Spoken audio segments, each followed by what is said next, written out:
Yeah, that's us in the picture. Me with braces on my teeth, his hand there on my shoulder. I was 12 at most 13. It's unlikely I was happy, but there's a smile there on my face.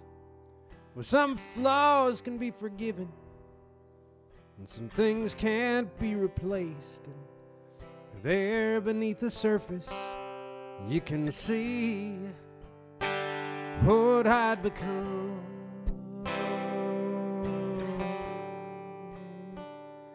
It shimmers and hums.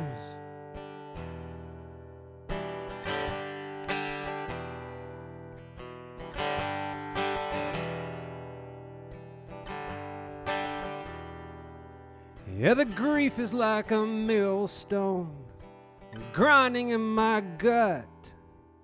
It's alright when it's working, but it keeps on getting stuck.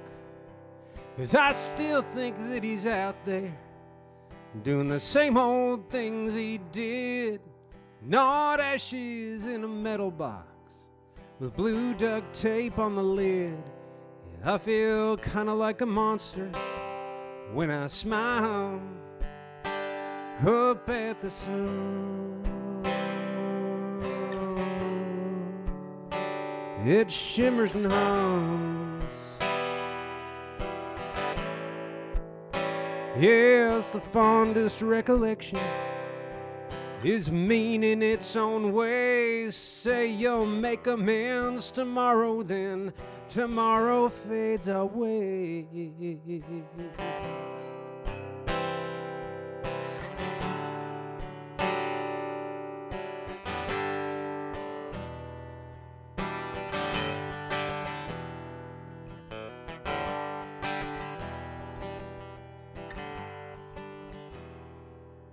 I like to think I'm an alright father.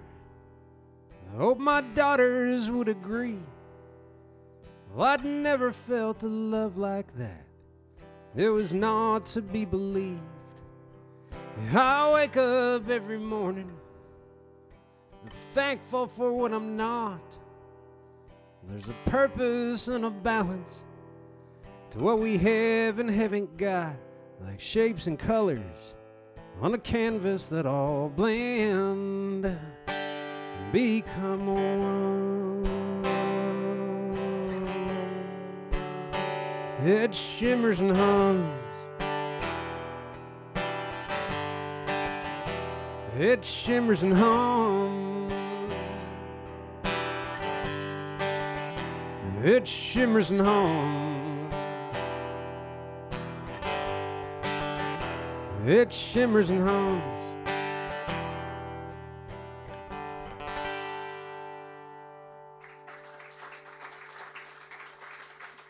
Thank you. Thank you so much. It's a pleasure to be here from Austin. Don't ask me what day it is. I've been driving for almost 2 weeks now and have another week of driving left. So don't ask, but I know I have a sense that it's the weekend. So that's good. That's a good thing. Yeah, that tune is called Shimmers and Hums. It's on the record that came out in November. That record was not produced by Walt. Walt produced my first 2 albums, and we have become very best friends. I just love him so much. The most recent 2 records were produced by a fellow in Nashville named Tom Utes, who's a very wonderful person and extremely successful in pretty much everything he tries, which is kind of a cool thing if you can do it. Tom works super fast. This new record we made, we recorded 10 songs in 6 hours, and that's kind of the Nashville way. But what's fun about that is that the record is there were no overdubs. It was just a very accurate representation of me. And there's an incredible band, world-class musicians and all that sort of stuff. But it was fast. It was fast, and that's the first track on the record. I'm going to play now the last track on the record. it's all they're kind of bookends on the same concept. My family had a really rough 2022.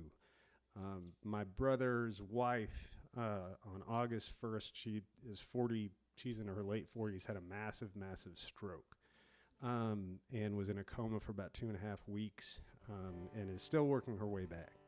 And I was just in D.C. with my brother.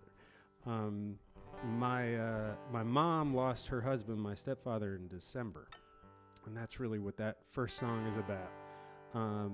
And I didn't tour a whole lot last year because I wanted to be kind of on call for them.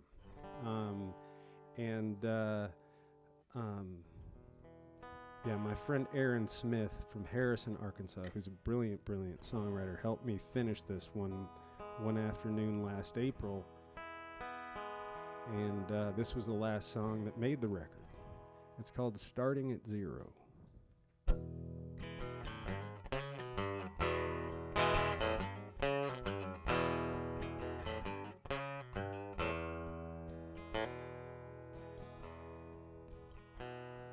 I woke up this morning craving fried chicken and the hand that I used to hold.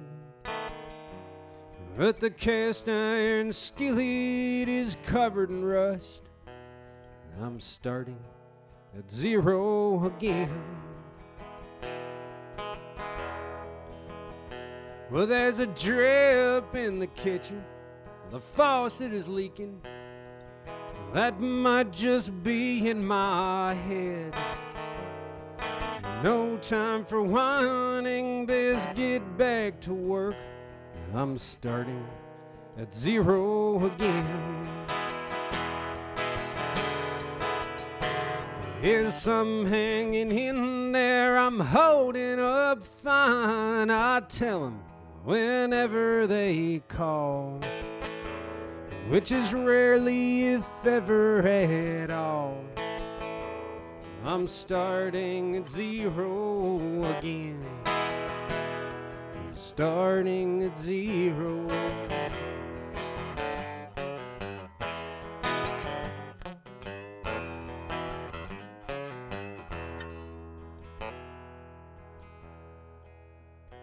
The back garden's grown over, but I mow the front lawn so the neighbors won't be concerned. I'm lost in the thicket of a love gone to seed. I'm starting at zero again. Shadows and echoes, cobwebs and smoke, boxes piled up in the hall. Here's some off to Goodwill to give more away. I'm starting at zero again. Here's some hanging in there I'm holding up fine. I tell them whenever they call, which is rarely if ever at all. As I'm starting at zero again. Starting at zero again.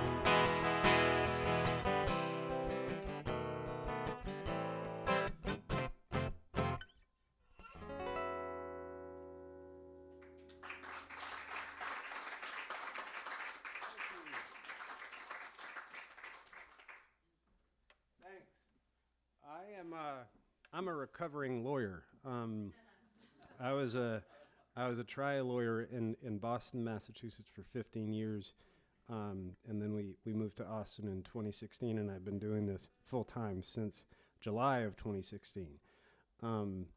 The thing about being a lawyer in a family where there are no lawyers and nobody with like an advanced degree is that you become the designated grown-up.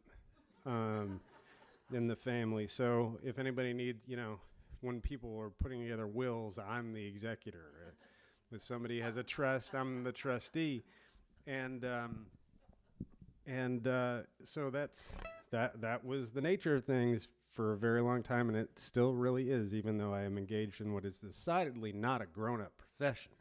Um, it all came to a head, though, in November of 2015 when my little brother got married and asked me to officiate the wedding. That was the point at which I was like, I just can't do this anymore, guys.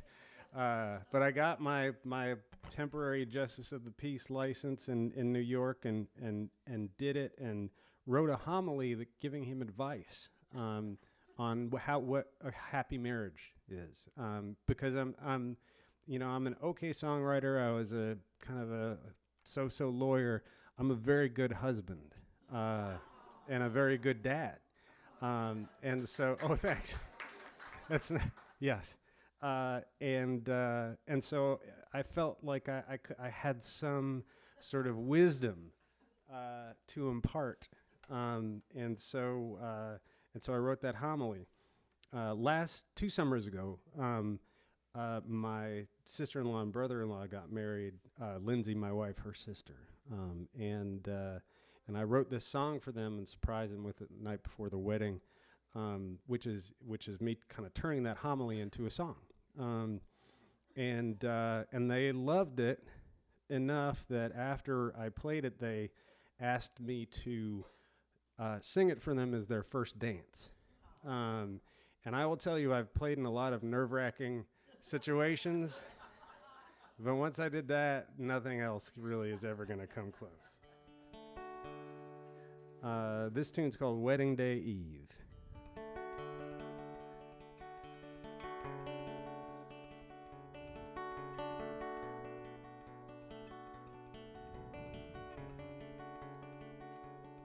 Say I love you as much as you can. Take any old excuse to hold their hand. This stuff is basic. It's simple too, but so's the sunrise. Do the dishes when it's not your turn. It's not about what's sold or what's been earned. From the giving heart, the unexpected bloom in good and bad times. Well, you didn't ask for my advice. I'm giving it to you all the same. Yeah, we're all out in the meadow here tonight on the eve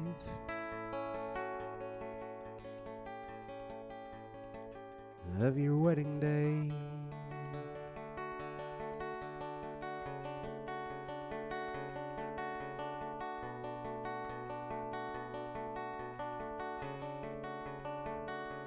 Dress in layers, 'cause things will change.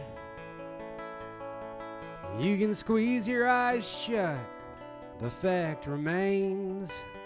And change will come, and when it does, best leave the light on. Be excited and full of heart, like every speck of dust is a work of art. When these moments shared make up a life you can look back on.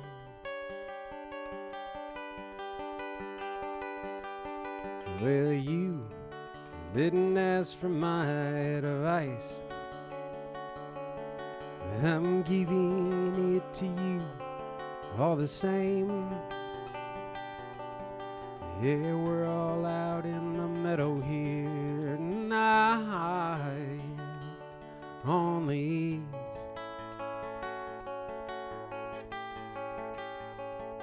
of your wedding day.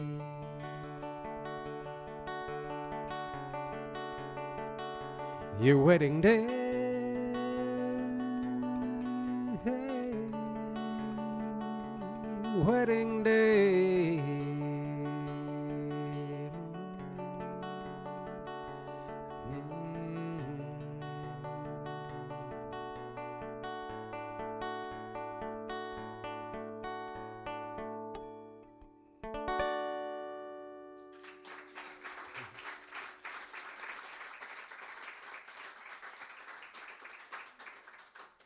Thanks so much. Yeah, so we moved to Austin in 2016, and one of the first things I did when I got to Austin was I went to this folk music conference called the Southwest Regional Folk Alliance Conference, which is called SWRFA. And at that conference, I met Pete and Crystal, who are an ordinary elephant who will be here in 2 weeks, and met them, saw them, and was very intimidated by how incredibly awesome they were, because I was just I was very green at that point. The thing about SWRFA is that there's a bucket when you walk in, and it has a bunch of slips of paper in it. They're called song prompts. And you were invited to take one of those little slips of paper out and write a song over the course of the conference and play it at a brunch on the Sunday. And this is a conference full of really amazing world-class musicians and songwriters and such, so kind of intimidating. But I viewed this, I knew it was gonna happen. I was very excited about it. I was like, this is my opportunity to introduce myself to this community. It's gonna be great. I'm a songwriter now. I'm not a lawyer. It's gonna be awesome. I walked up to the registration desk, and I pulled my little slip of paper, and I looked at it, and it said, "Dull women keep immaculate homes." And I shook my fist at the heavens. I was just like, how and what? My family moved to Austin for this. But I'll tell you, few songs have come as easily as this one that I'm about to play comes. I wrote it over about 90 minutes and changed maybe one word. And I played it for the conference, and people knew who I was after I played it, I'll tell you that. This tune's called "Dull Women Keep Immaculate Homes."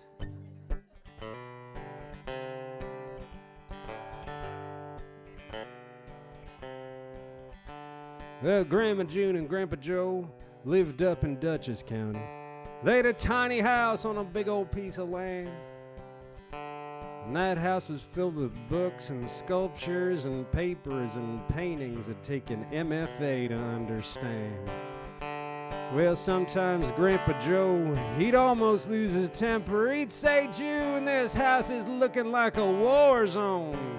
She'd put her hands on her hips, tilt her head to the left, and say, "Dull women keep immaculate homes."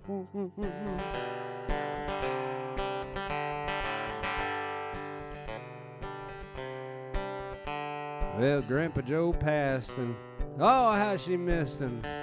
That tiny house became a shrine to their love. And then she started adopting dogs and cats and hamsters. They kept her company long with the good Lord up above. But Daddy didn't like it, not for one single second. He said, "Mama, what on earth is going on?" She put her hands on her hips, tilted her head to the left, and said, "Dull women keep immaculate homes." She said, "Oh, I've been so blessed. Yeah, there's joy in this life, and you can find it if you're willing to make a mess."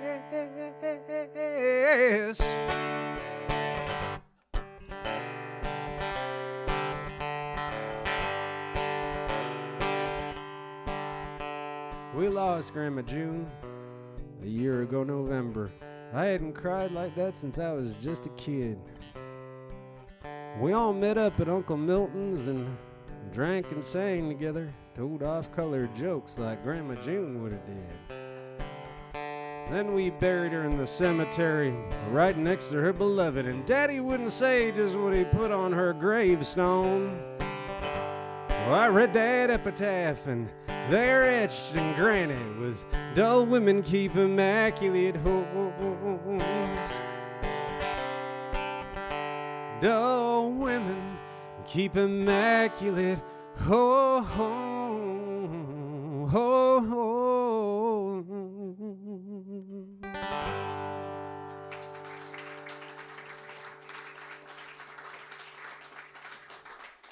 Thanks. I'm very familiar with the East Coast, given that I lived in Boston until I was 10, and then then for 15 years as a grown up. And one of the things that we used to do every summer is we'd take the girls, that were now 15 and 19, we'd take them up to Maine, to the Maine coast. And we'd stayed in a town called West Tremont on Mount Desert Island. It's one of our favorite places on earth. We rented the same house every year. And when we first started going, I didn't write songs. I didn't write a song until I turned 40. I'd played guitar my whole life, but I never had written a song. Once I started songwriting, though, I was like, I have to write a song about Maine. I know, there aren't a whole lot of places that make me feel the way Maine does, and so I tried and wrote a whole lot of really bad songs about Maine, which is kind of the nature of things. And then one morning, in winter in Austin, I was sitting in my writing room, which is a shed in our backyard, with corrugated metal on the outside, but it's insulated. At least the walls are. The floor is not, which kind of stinks. But that has nothing to do with anything. So I'm sitting there, and I'm looking out the window, and I see a brilliant, just red cardinal sitting in a bush on the other end of the yard. And the first line of this song came to me, and I realized it was a song about Maine, and I was super excited about that. I write every day, so the next morning I was sitting in the writing room, and I was looking out, and the cardinal was there again. And I was like, oh, this is a message somehow. And I was out there the next morning, and there it was again, working on this song. And then the next morning I was working on the song, and I realized it wasn't a cardinal. It was some kind of red blossom. So what are you going to do? It gave me the song, the blossom. So, you take it where you can get it, and that's where I got it. So this tune's called Blue Hill Bay.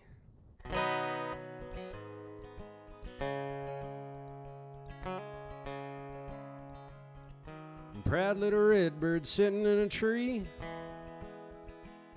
He's too good looking to care about me. Duffy boat's headed to the Gulf of Maine.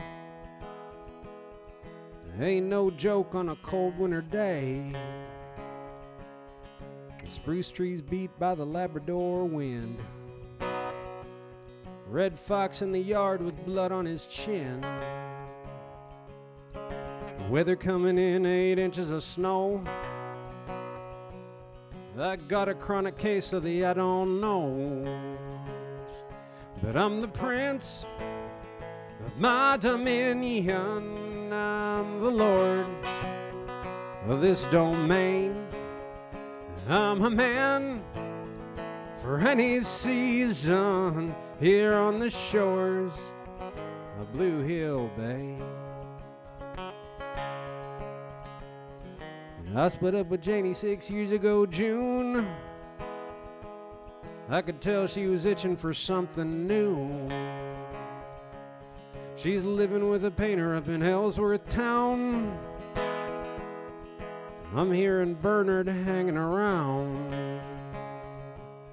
Me and Sarah kinda sorta, but it's on and off. She works at Thurston's, her ex is a cop. He pulled me over one night last March. Tried to make me sweat while he chuckled in the dark. But I'm the prince of my dominion. I'm the lord of this domain. I'm a man for any season here on the shores of Blue Hill Bay.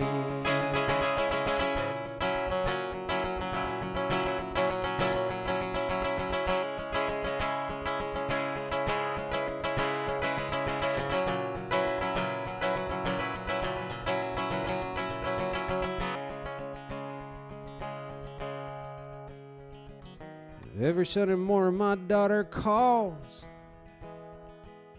She's working as a teacher down in Shelburne Falls. She asks what I'm doing, I've learned to lie. If you're a little older, you can understand why. I spent a lot of time looking out at Blue Hill Bay, where the only thing certain is that things are gonna change.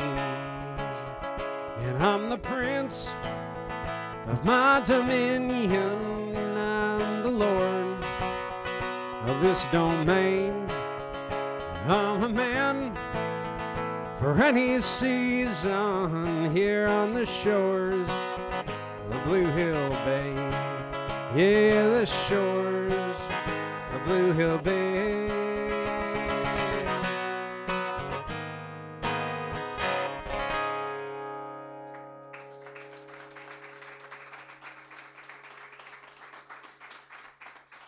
Thank you. Thank you so much. Let's see.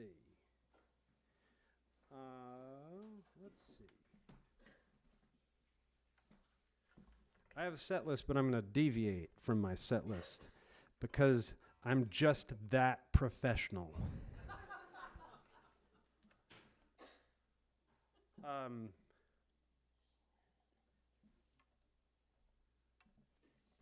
So I was a lawyer, and I would ride the commuter rail in Boston, Massachusetts. And I would ride it from West Roxbury Station to South Station. I would look out the window as I was riding in that commuter rail train, and I would see this incredible expanse of land on the way up, on the way north, which is Arnold Arboretum. It's a Harvard University Arboretum, and it's gorgeous. There are incredible tall trees and meadows, and it's just amazing. And people would be out walking their dogs, and I very regularly, as I was riding that train, I would sit and I would look out at those folks, and I would think to myself, man, I wish someday I could be on the outside of this train looking in and not the inside looking out.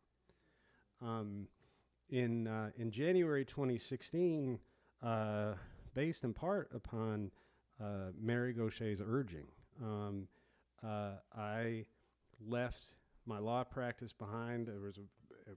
I passed it off to a wonderful, wonderful woman who just kind of fell out of the sky, who'd been in the Manhattan DA's office, and she called me one day and was like, I kind of want to pick your brain. And I was like, I think I have a proposition for you. And so what I started to do in the first half of 2016 before we moved is I would write in the mornings and I would go into the office in the afternoon. And I would write by walking. And the place that I found that most of the songs came to me, and a lot of the songs on the first record did, certainly, was walking through Arnold Arboretum. And one morning, I was out there. It was a cold, gray March northeastern day, with the kind with which we're all familiar. And I saw that train go by, and I thought to myself, everybody needs a train song. So this tune's called "That Used to Be My Train."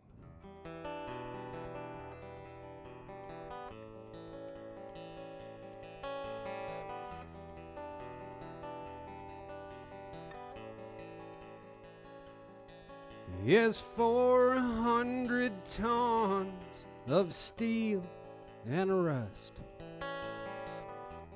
rumbling down the line. It's a 718 local man is making every stop. They're standing in the aisles, checking on the markets and staring at their phones. A woman with a Bible sits and prays. that used to be my train.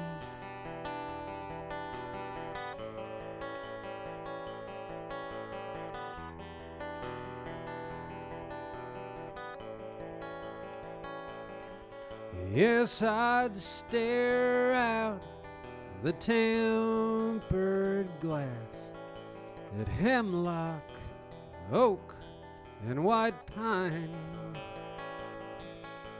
crammed into the middle seat of that local, kept rolling down the line. My tie was tied too tight. I was sweating in my suit.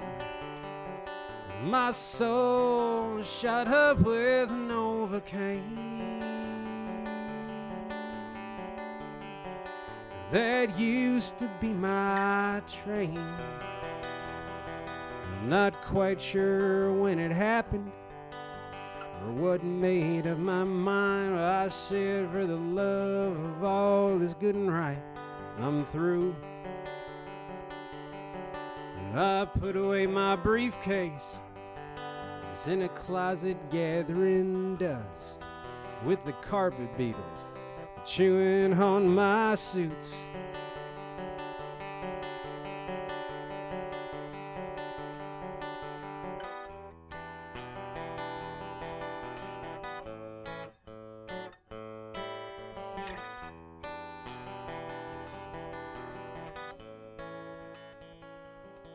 And now from the top of Primrose Hill, I can see that local rolling by.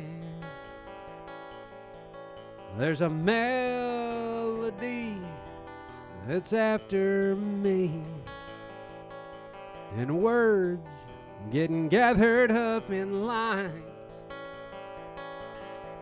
Some folks might say I'm reckless. I respectfully disagree. I just did something crazy to get sane. That used to be my train.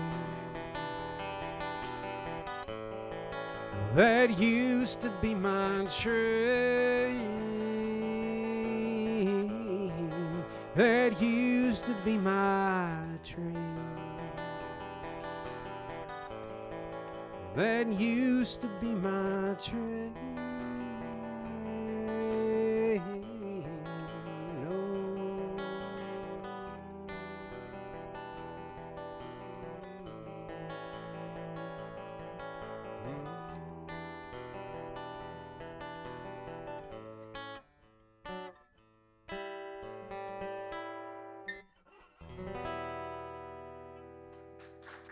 Thanks. Thanks. I'm going to play a couple more and then we're going to take a little break and mingle. And I have albums that I'll sell to you, and we'll just have a great time during the break. It's going to be fantastic. Let's see here. I mentioned Mary, and I was so touched to hear what she said about me when she was here. I went to a songwriting workshop with her over Martin Luther King Day weekend in 2016. Are there any songwriters in here? Even hobbyists? No? Well, I was going to say if there are, you should go to one of those workshops. I had first seen Mary at Americana Fest in Nashville in October of 2015, give a talk at the Country Music Hall of Fame. There were probably 300 people in the room. And I felt like, and this is what she does, I felt like she was talking to me. She said things that I knew to be true but had never been able to express to somebody else about the power of songwriting, the healing power of songwriting, the importance of vulnerability in songwriting. And I did something that I never do at shows. You should do this, but that I never used to do at shows, which is I stood in line to meet her and shake her hand. I walked up and stood in line for a while, and I walked up and shook her hand, and I said, I'm at kind of the beginning of this journey that I know that you started kind of at a similar point in your life. And she said to me, she said, be brave. She said, be brave. And then she said, and come to a workshop. Which I did in January of 2016. I went and did this workshop. And one of the things that you do in that workshop is you sit around in a circle of about 20 people, and you play something new that you've been working on. And Mary was like, really, make it something where you feel super vulnerable.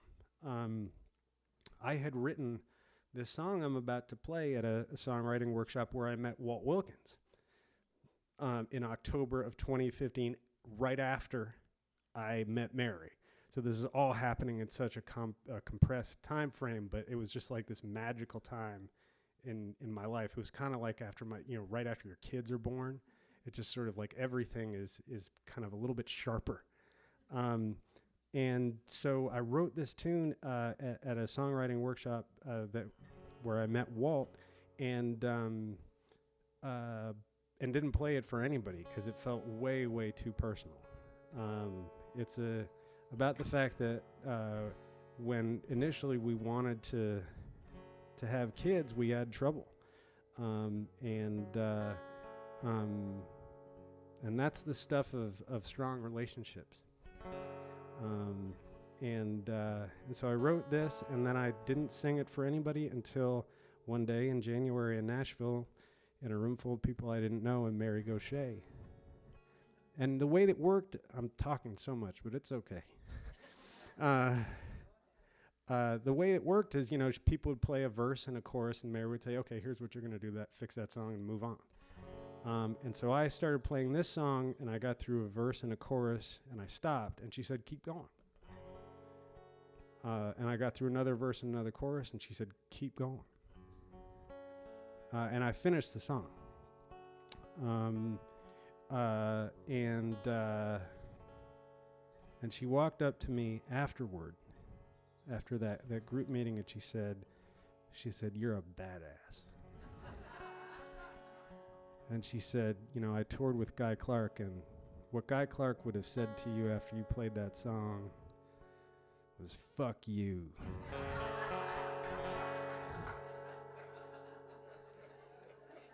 Man, I hope I don't mess this one up. This is better luck next time.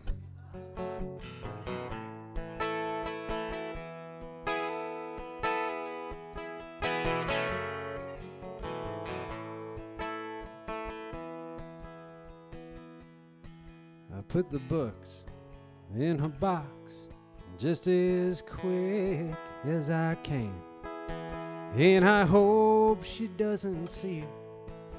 No. She's downstairs in the kitchen with a half-drunk can of beer. Birds keep singing and the grass still grows. Better luck next time.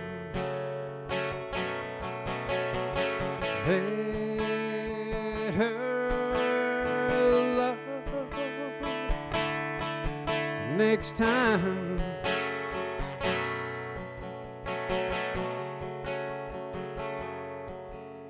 The box goes in the closet where she never looks, and I wonder what the hell we'll do next. I sit down at the table and I try to take her hand. She says, I don't want to be touched just yet. Better luck next time. Better luck next time.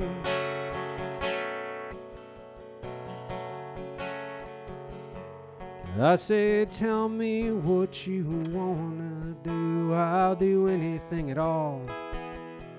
And she says, honey, just get me out of here. So we jump into the car and we drive through the night in a useless attempt to outrun our tears. Better luck next time. Better luck next time.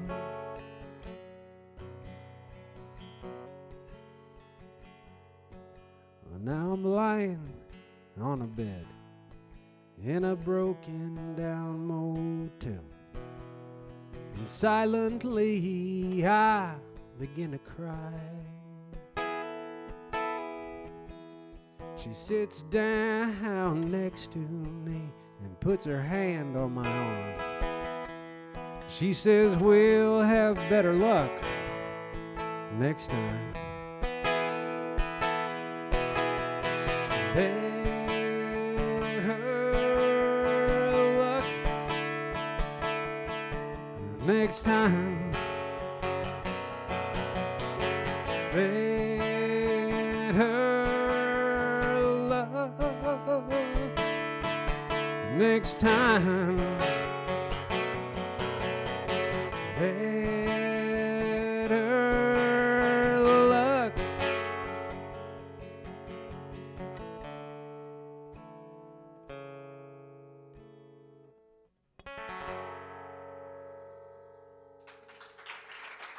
Thanks.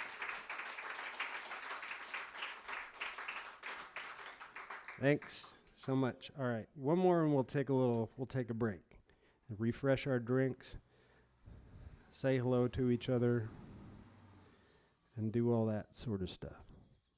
This last tune in this set was born on a tour just about exactly 5 years ago. It was born on a back porch in Lynchburg, Virginia, when my college roommate and still one of my very dear friends said his daughter had asked him this question. She said she had asked him, "Daddy, does the fish feel the knife?" And it's very often the case that I will say something and somebody will say to me, "There's a song in that," and there never is. It's much rarer that somebody else will say something to me and I will say to them, "There is a song in that." It was the last show on the tour, and 1,500 miles back to Austin. I got back and wrote this over the next couple days. This is on the last record, the first record I made with Tom in Nashville a couple years ago. It's called "Does the Fish Feel the Knife?"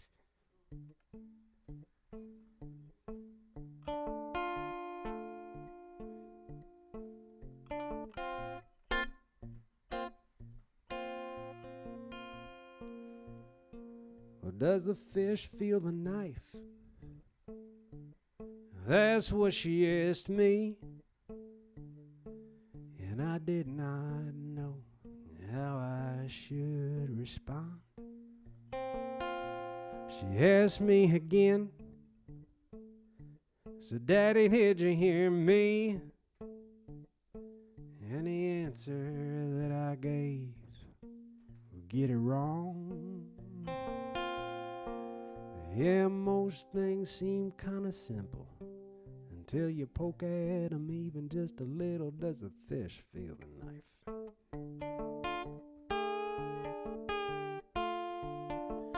What happens when we die? Is it kinda like sleeping?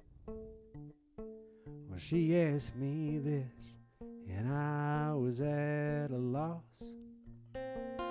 Driving home from a wake early in the evening, I'd seen her staring up at Jesus on the cross. And you can't say no one knows, not To a girl who's 4 years old, does the fish feel the knife?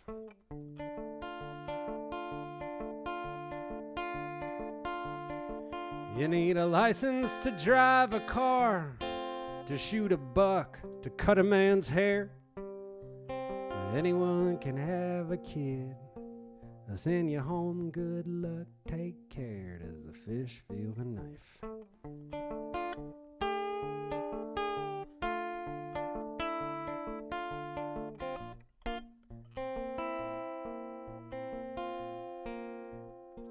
Well, Daddy, who's that man? Why's he always on the corner? She asked me as we sat there at the light. A cardboard sign, spare a dime or a quarter. Man, there's so much in this world that just ain't right. We let folks slip through the cracks. No, I wasn't gonna tell her that. Does the fish feel the knife?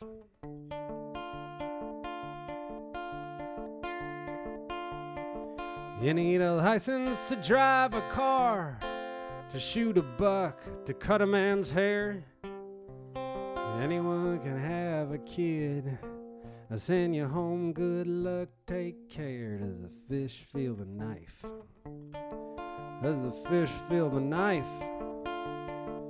Does the fish feel the knife?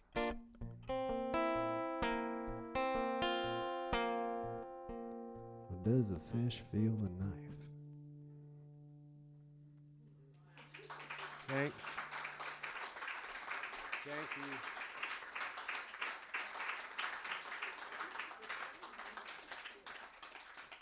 All right.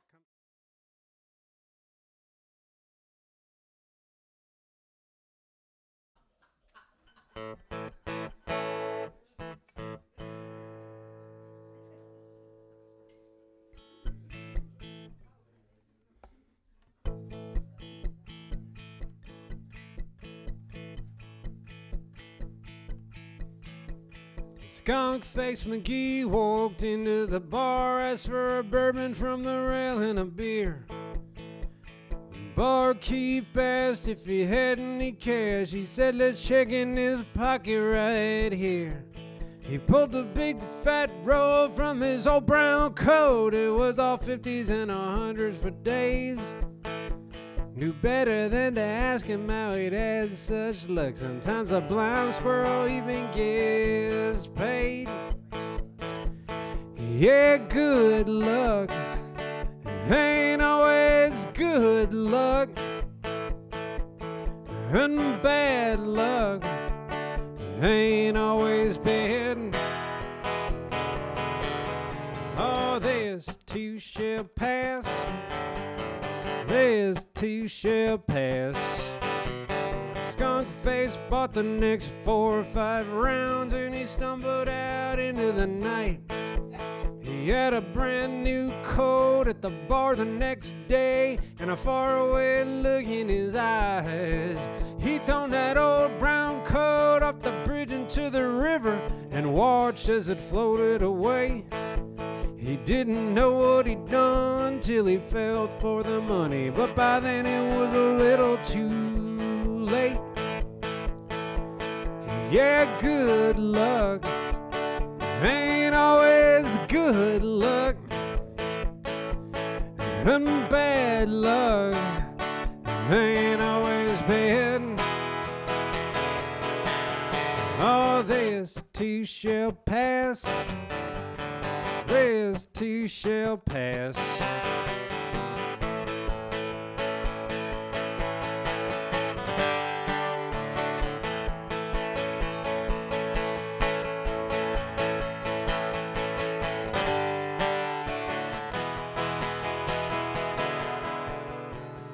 Back at the bar, a couple days later, me and Skunk Face watching the news. Seems the cops caught a body with a hole in its head, and it Halle Becker's Sweet Mama Blues. It was a shot of the scene, And skunk face hollered, I said, well, buddy, what do you know? Behind the yellow tape among the spent shell casings, there was skunk face's old brown coat. Yeah, good luck ain't always good luck, and bad luck ain't always bad. Oh, this too shall pass. This too shall pass. This too shall pass. This too shall pass.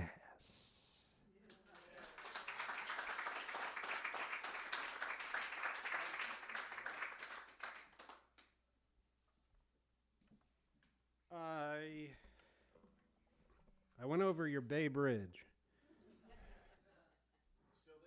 It was still there. For a lot of years, I went and visited my dad and my stepmother on Cape Cod, and we spent a lot of time there. And so one morning I was out walking in Austin, and verses for this song just kind of started falling out of the sky and hitting me on the head. And I didn't think anybody was going to care about Cape Cod, a song about Cape Cod, especially not in Texas. But people like it. This is the first track on the second record that I made with Walt, which is called Tex.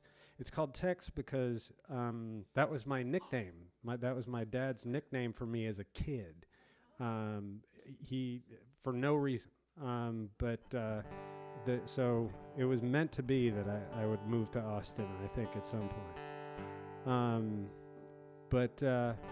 Yeah, so this is the first track on Tex, and it's called Sagamore Bridge.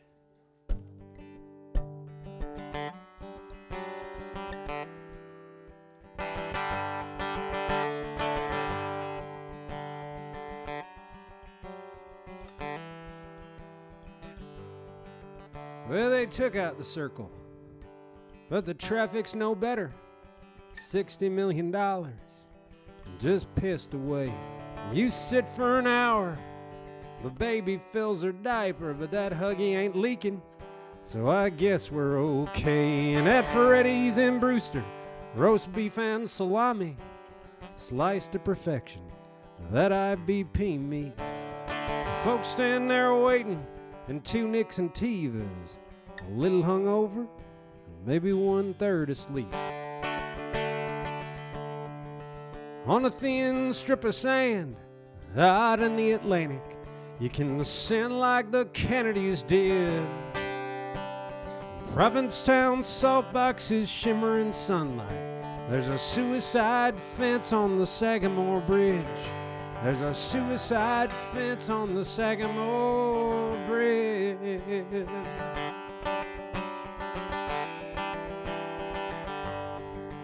Yeah, that bar band in Wellfleet, they do hits from the 90s at the Beachcomber Pub on Saturday nights. It's like an ad for Viagra. They play Bush and Nirvana, hit on the barflies and get lucky sometimes. And the rich folks from Chatham, well, they don't like poor folks. Say affordable housing, it won't happen here. And in their black E350s, when they've had 4 too many, they speed on the back roads and T-bone the deer. On a thin strip of sand out in the Atlantic, you can ascend like the Kennedys did. Provincetown salt boxes shimmer in sunlight. There's a suicide fence on the Sagamore Bridge. There's a suicide fence on the Sagamore Bridge.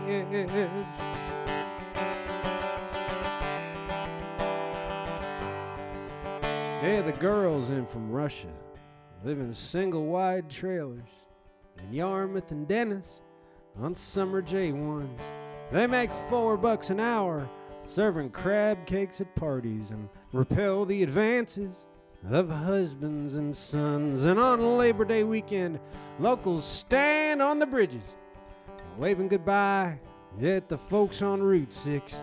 Then they head back to their houses, feeling smug satisfaction, mix Coke and Evan Williams, and scream at their kids. On a thin strip of sand out in the Atlantic, you can send like the Kennedys did. Provincetown salt boxes shimmer in sunlight.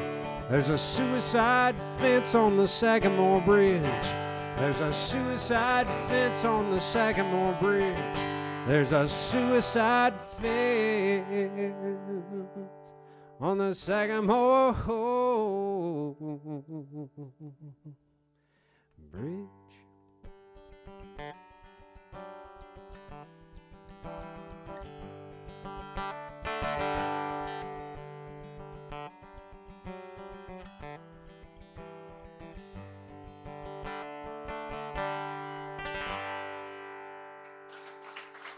Thanks.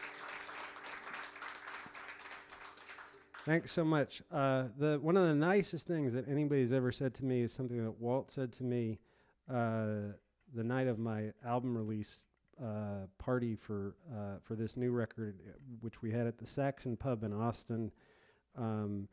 If you have never been to Austin, you should go. If you've never been to the Saxon Pub, you should go. It's just a great, great room. Walt has a weekly show there, so it's great. You know that. Yes. But as I was getting ready to go on stage that night, he came and talked to me and in his way, and he said to me, he said, you are a bottomless aquifer of empathy.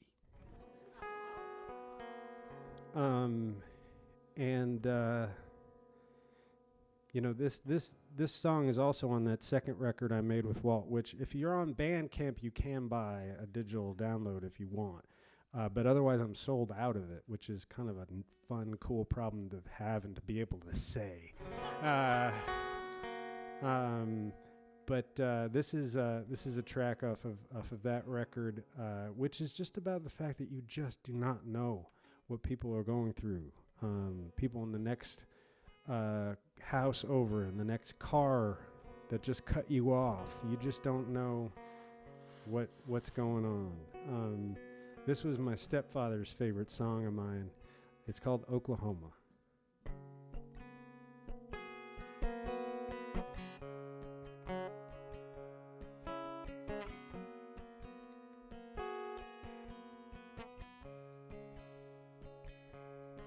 I buy a 6-pack of beer east of Chakotah at a truck stop, and I get back onto the road. I drink one after the next, and I admire that prairie sunset, and I hope I-40 carries me back home. Well, my sister said that Dad could use a visit. I said, I don't know what good that would do. See, I've been drinking and depressed and kind of useless. She said it might not be a bad thing for you to. So I'm driving across Oklahoma, doing all I can to stay in my own lane. I should have turned around back in Arkansas, but I got my mother's blood in my veins.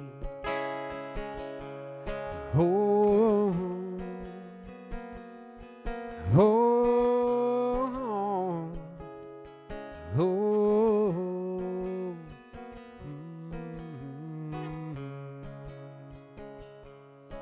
I I'm in a cold sweat west of Okema.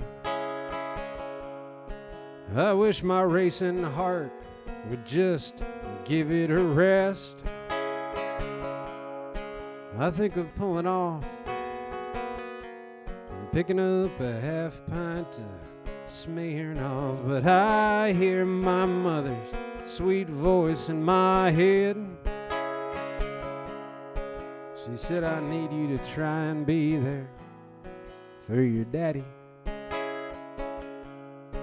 I know it's hard for you, just do the best you can. Well, she was gone just a few short hours later, and Dad refused to let go of her hand. So I'm driving across Oklahoma, doing all I can to stay in my own lane. I should have turned around back in Arkansas, but I got my mother's blood in my veins. Oh, oh, oh, oh.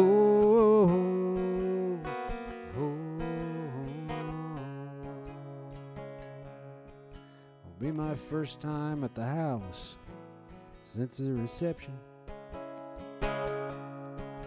I've been saying it's tough for me to get away. Now facing down the dear deported memories, and my daddy's grief might be more than I can take. But I'm driving across Oklahoma, doing all I can to stay in my own lane. I should have turned around back in Arkansas, but I got my mother's blood in my veins.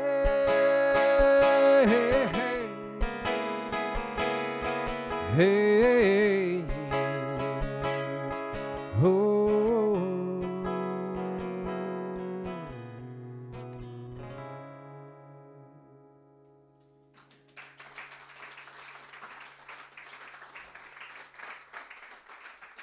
Thanks. Let's see here. I was a smoker from when I was 13 years old until like my early 20s. And one of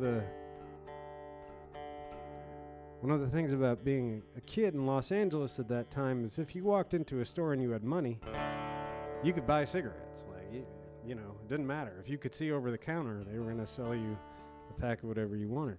But the problem is you didn't have any money. Like if you're 15 or 14, you like where does the money come from? Like there's an allowance, but then that's gone, and so there were many afternoons and evenings spent casing a house, turning every last thing over, and one day this song just kind of came to me. It's called $1, 2 quarters, and a dime.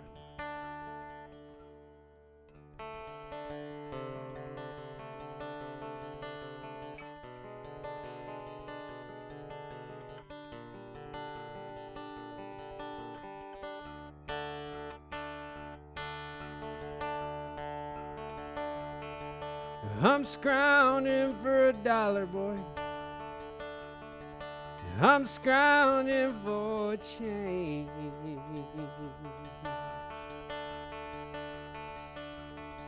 I need money for my cigarettes.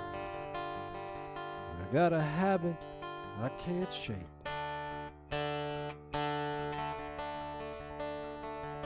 I'll just be grateful it's nicotine and not the stuff they sell up Ardmore Way.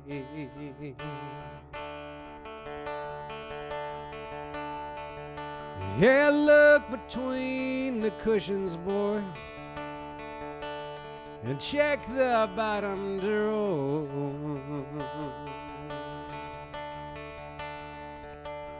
Yeah, we got $2.45. We still $1.60 short.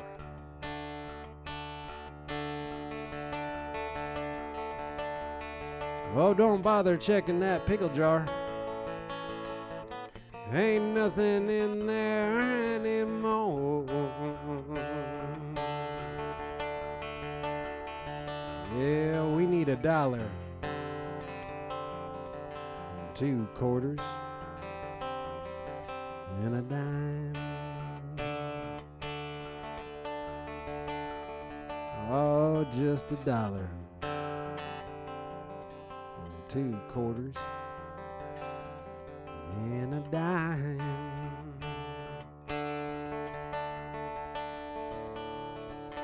Oh, I don't have a license, boy.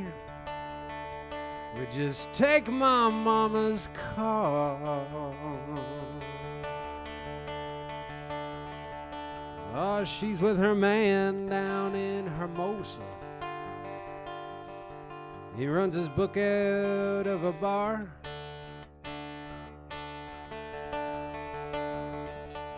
Oh, we'll just head over to Diaz Market, boy. That's okay. It ain't that far.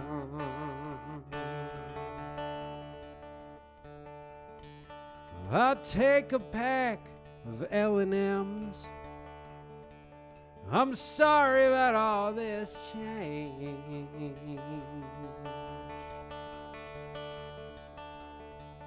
Yeah, you know me, and I know you.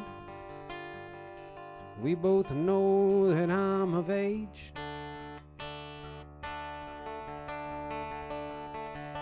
Oh, I'm gonna rip this plastic wrapper off and smoke these latchkey blues right away. Yeah, we found that $1 and 2 quarters and a dime.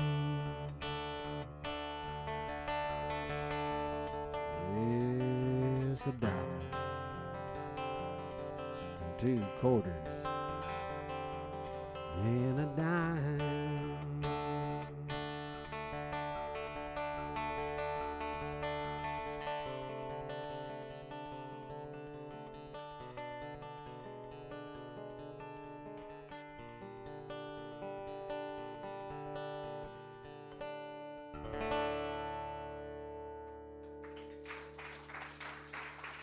Thanks.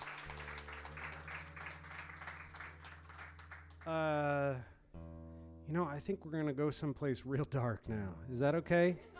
Are you okay with that? Real, and like if you aren't, just please tell me because I have other stuff I can do. Okay. You just wait. I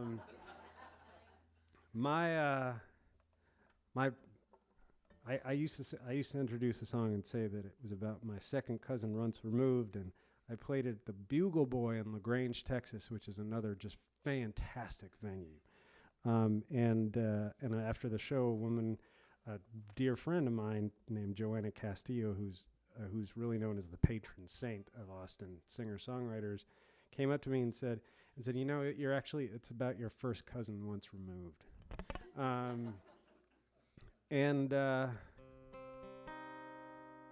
But the essence of it is that in the late 1970s, my first cousin once removed, Jimmy Klein, was framed for the murder of his wife. And he was framed by the Chicago Mafia, which if you're going to be framed by somebody, don't get framed by the Mafia, okay? So now I've added some value to your lives now. I've given you some advice you can take home that you can use. So it's an incredible story. There have been books written about it and incredible magazine articles teasing out the story. I wrote this song. It's called Cheryl. I'm sorry, Cheryl, but you're just going to have to bear with me, Cheryl. And I wrote this song, and then I found afterward I would have to explain even more about what happened. And so I decided, you know what, I'm going to write another song about the same thing and from a different perspective. And so we're going to do two songs about Jimmy. Yeah, it's going to get real dark in here. This tune's called Cheryl. I met Cheryl at a bar on Delancey. It's a straight line from that night to this here cell. I was a good-looking kid from Riverdale, just hit 26. I had a job at a private bank, paid me pretty well. But she looked just like she'd stepped out of a movie by Louis Malle or Jean-Luc Godard. And she smiled when I asked her for her number. She said, here it is, just don't break my heart.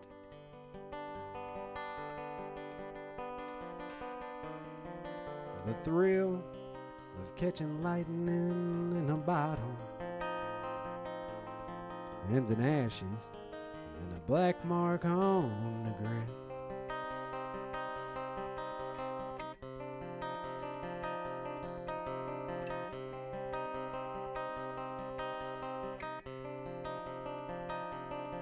Well, me and Cheryl got married 4 months later. My mom and dad were not exactly pleased. You see, Cheryl was connected to the outfit in Chicago. I wasn't sure how, it didn't much matter to me. We bought a big old house and moved on up to Westport. And Cheryl hired a maid from Cartagena. And my job at the bank kept me busy. And Cheryl kept busy moving Lupe's cocaine.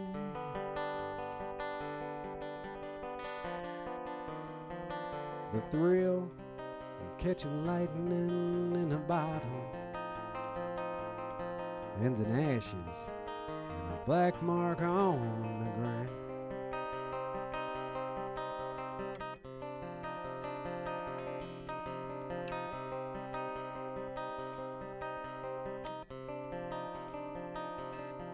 Well, there are certain things you'll always remember, no matter how hard you try to forget. For me, it's the call from Detective White in Westport, telling me that Cheryl and Lupe had been shot dead. And in spite of Lupe's cartel connections and the outfit's concern for just what Cheryl knew, they brought me up on a charge of double murder, and they're holding me until the trial's through.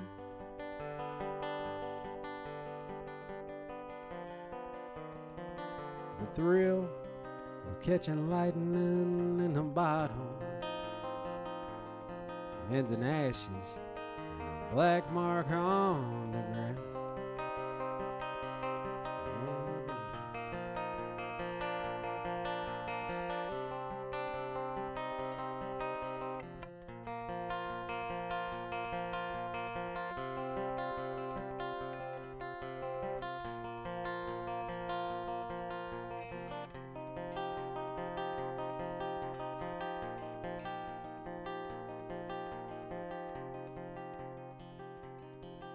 Well, I doubt I can make it here much longer. I suspect I'll meet my end in this here cell. St. Peter, I won't need that spot in heaven. No, I'd rather be with Cheryl down in hell.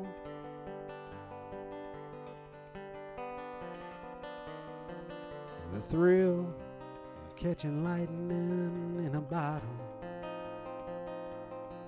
and an ashes and a black mark on the ground. Thanks.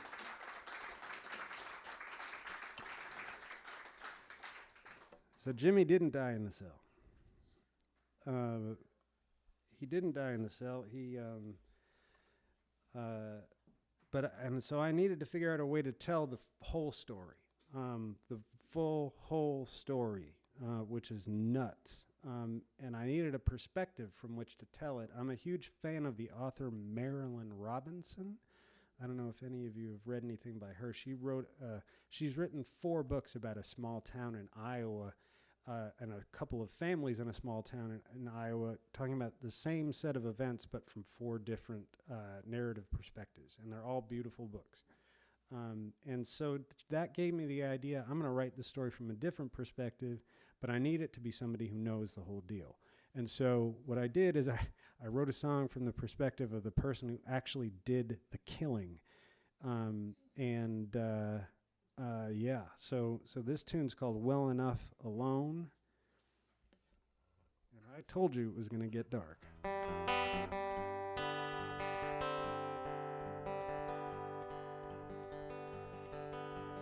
remember her from Chicago. I forget what she called herself then.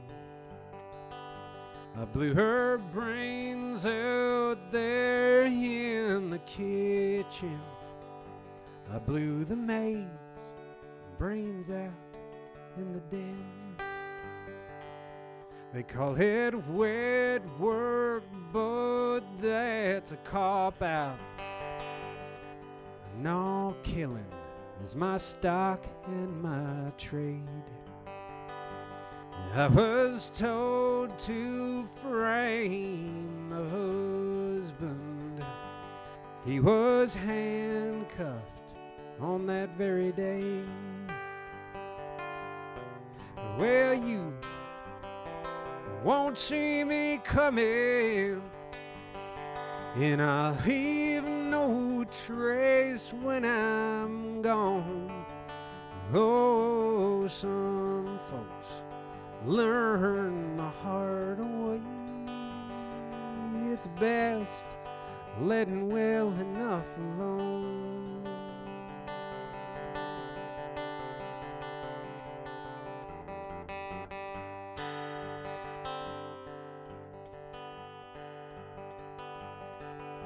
The husband had an uncle. That uncle somehow got him sprung.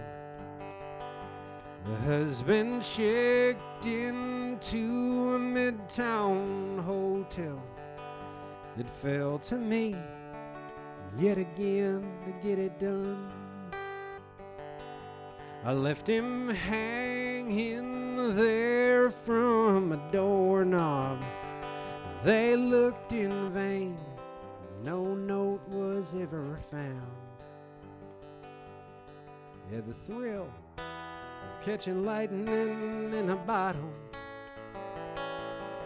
ends in ashes and a black mark on the ground. Oh, you won't see me coming, and I'll leave no trace when I'm gone. Oh, some folks learn the hard way. It's best letting well enough alone.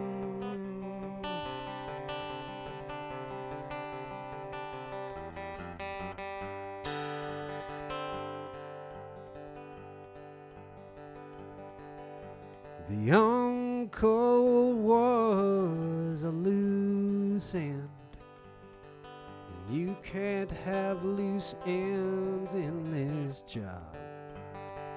He met the maker a few nights later. It kinda looked like his store had been robbed. Well, you want me to have misgivings. You want me to be a tortured soul.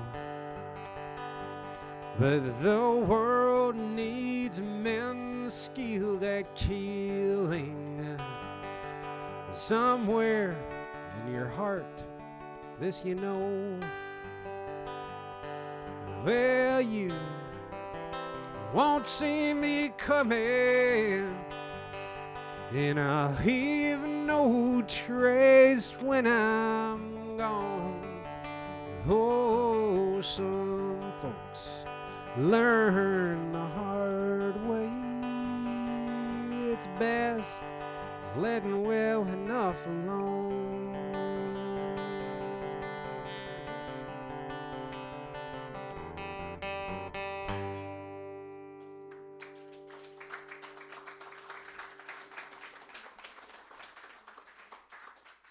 Thanks. Let's see. I think I have time for a couple more, and then we'll all go off into our evenings. I'm gonna forget, so I can't forget. But Dave and Kathy, thank you so much for having me. At some point, and I think the spring of 2017. My friend Jamie Harris put up a post that she was somewhere called Macum Creek playing a house concert, and I was like, what's that? And this is what that is, and it's pretty amazingly cool. So thank you for giving Texas singer-songwriters, really mostly, a space like this and a place to come. I appreciate that very, very much.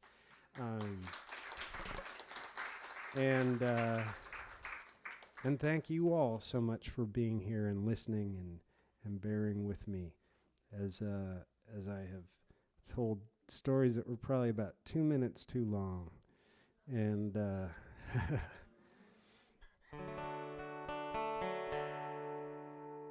let's see. So I'm going to play a couple more off the new record. This is the only real Austin song that I have. And when I play it in Austin, people walk up to me after I have done so, and they say, I can't believe you wrote a song about whatever, insert a name in the blank, and it's always a different person. Because this character is somebody who just is woven into the fabric of the Austin music scene. The song came to me because our neighbor across the street drove the finest car ever produced in Newark, Delaware, the Chrysler LeBaron. So this tune's called Sky Blue LeBaron.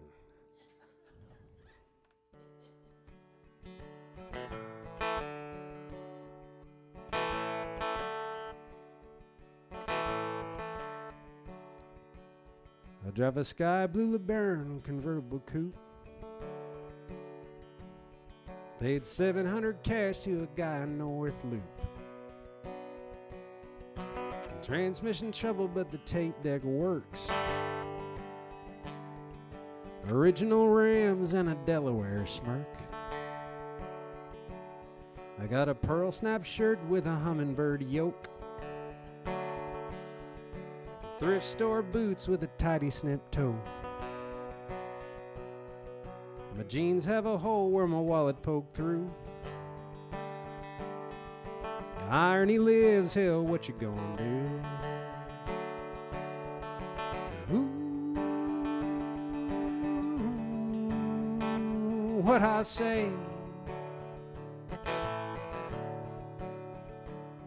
Living breath to breath, by second, by minute, by hour, by day, by day.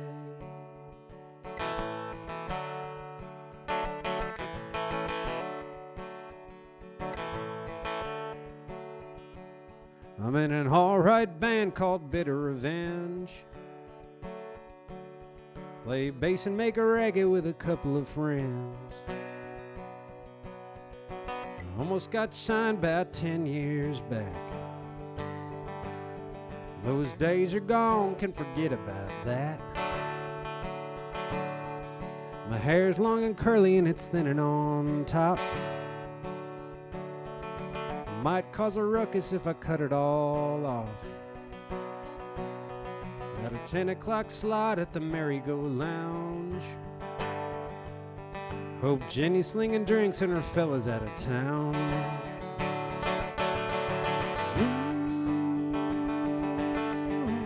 Ooh, what I say? Living breath to breath, by second, by minute, by hour, by day, by day.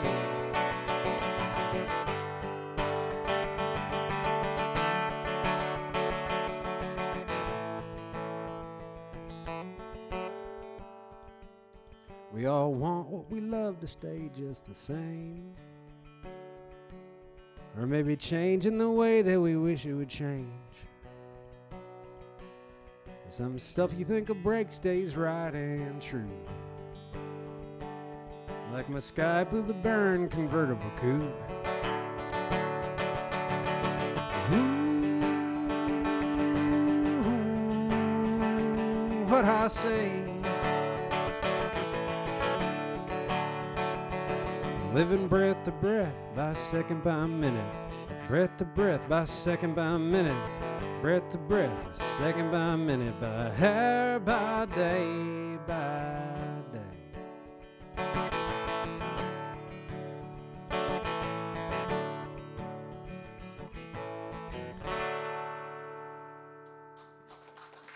Thanks.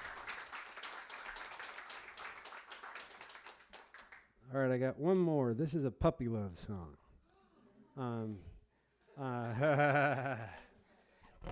Is there an emotion as pure and wonderful as puppy love? I suspect we all in this room remember that first person who we fell for, and often, you know, either nothing happened or it happened and it fell apart. And this happened to my daughter a few years ago, and I just remember how sad she was, and I drove her to school and came back home and sat in my writing room and wrote the song in December of 2021. And when I think a song is good, I'll do a voice memo on my phone and I'll actually write the title of it. Because if you don't write the title, it just sort of populates it with address gobbledygook. But if you want to name it, you can name it. So I put a name on it. And then I totally forgot about the song.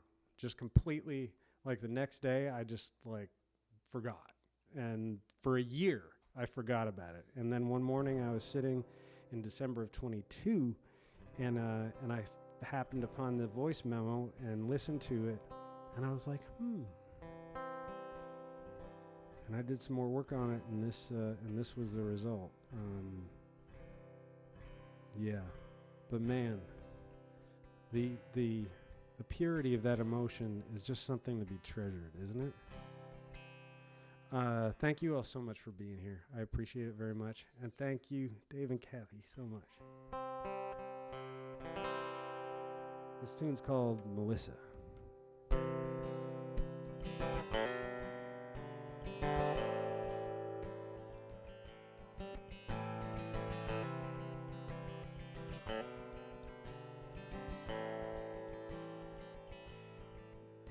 I might as well go smoke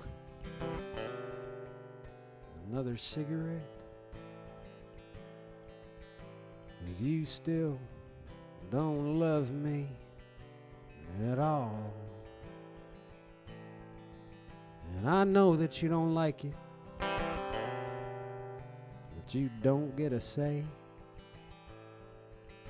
We've hashed that out the last 10 times you called.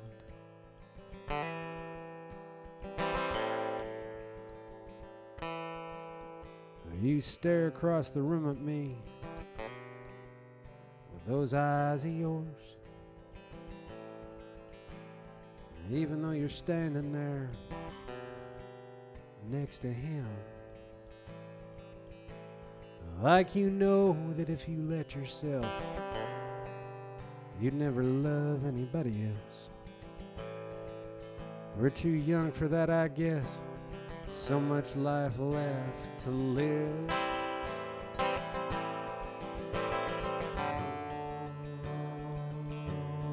Oh, Melissa, I whisper your name every night as I'm drifting off to sleep. I know you whisper mine, and you will till the end of time. Well, there ain't no living without longing in a heart. Don't beat right till it's been broke.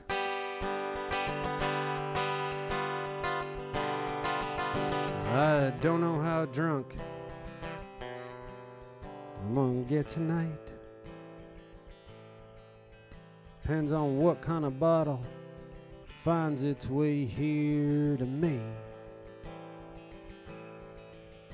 He has his arm around you, but you still look in my direction. And you know I notice, although I'm pretending not to see.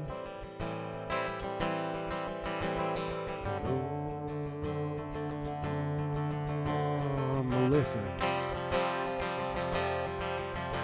I whisper your name every night as I'm drifting off to sleep. I know you whisper mine, and you will till the end of time. There ain't no living without longing in a heart. Don't beat right till it's been broke.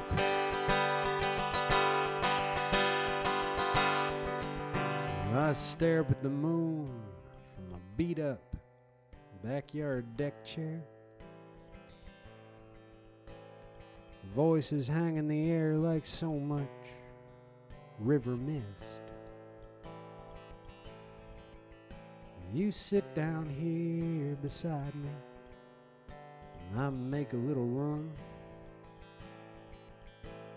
If anything made any sense, we'd kiss and kiss and kiss and kiss.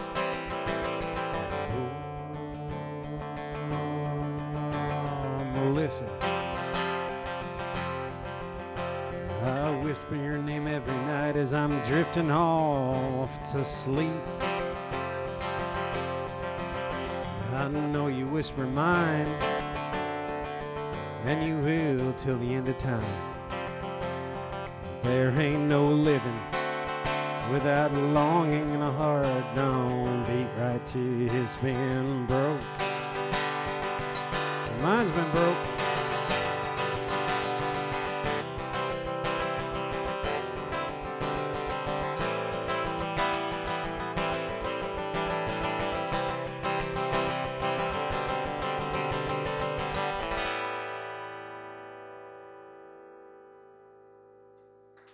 Thanks. Drive safe. Thank you. Thank you.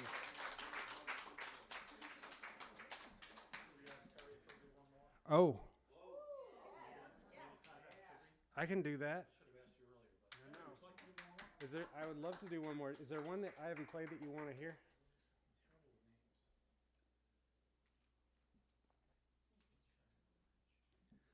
Okay, I'll play one from one of the Walt records.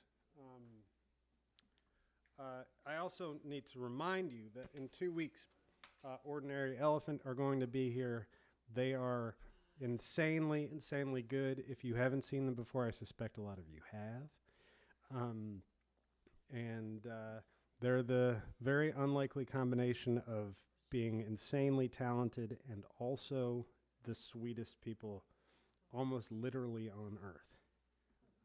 So please do come. They do things with songs that just blow my mind. They're on my, I I have kind of an anti-anxiety road playlist.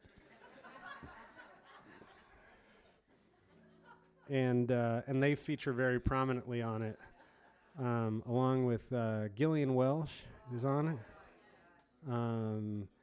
Mary's record, The Foundling Alone, is on it. Do people know about The Foundling Alone? It is, for my money, the very finest singer-songwriter album ever put together by anybody. It's just her on an acoustic guitar singing songs about being an orphan. And there's a full band version, which is cool and was produced by the Cowboy Junkies and all that sort of stuff. But the acoustic record is the one to do. And then there are a bunch of Doc Watson and people like that on it. This tune grew out of a after Thanksgiving conversation that we had with my mother-in-law in 2016. This was the last song I wrote before making my first record, and it's the last song on the first record. And we recorded it mostly live, and I was sick.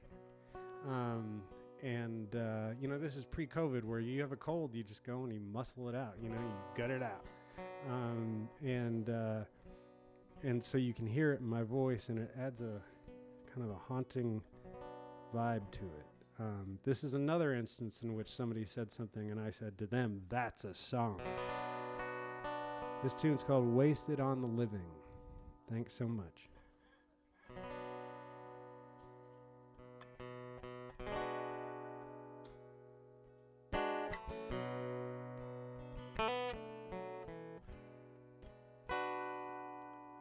I was but a cub reporter all those years ago, working at the Chronicle Observer. Lester Perkins was on trial, and the prosecutor said that Lester had killed his wife and her lover. Lester was a lawyer, and he had an alibi. He said he'd been away at a conference of the bar. But the DA found a waitress. She worked just outside of town. She said she'd served him a cup of coffee the night the coupled been struck down. Well, they say life is wasted on the living. They say true love never fades. A burnt up cup of bitter midnight coffee and a debt that'll never be repaid.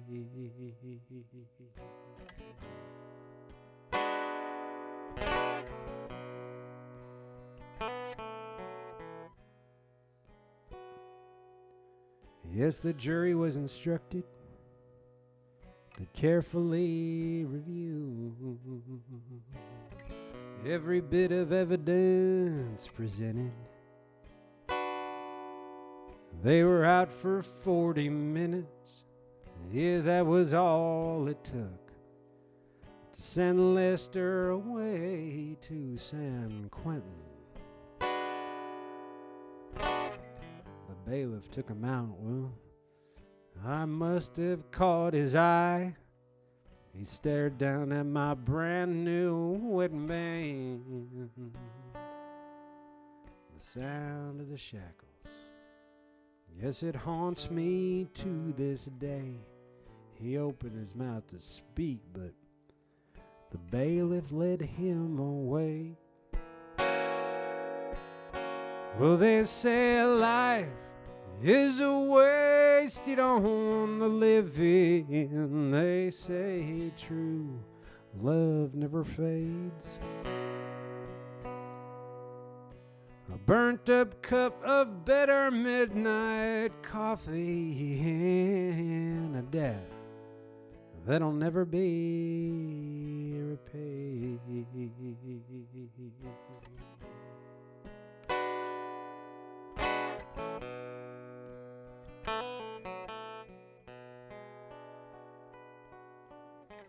"36 years later, I got kids and they're all grown. Grandbabies are bouncing on my knee. And all this time, poor Lester, he's been sitting in his cell, getting old and reading law books. In the penitentiary, well, they say life is wasted on the living. They say true love never fades. A burnt up cup of bitter midnight coffee and a debt that'll never be repaid.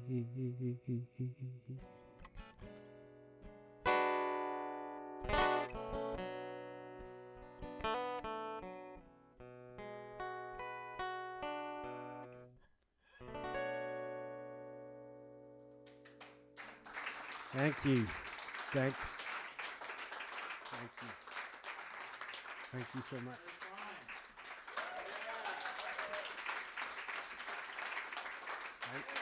Thank you.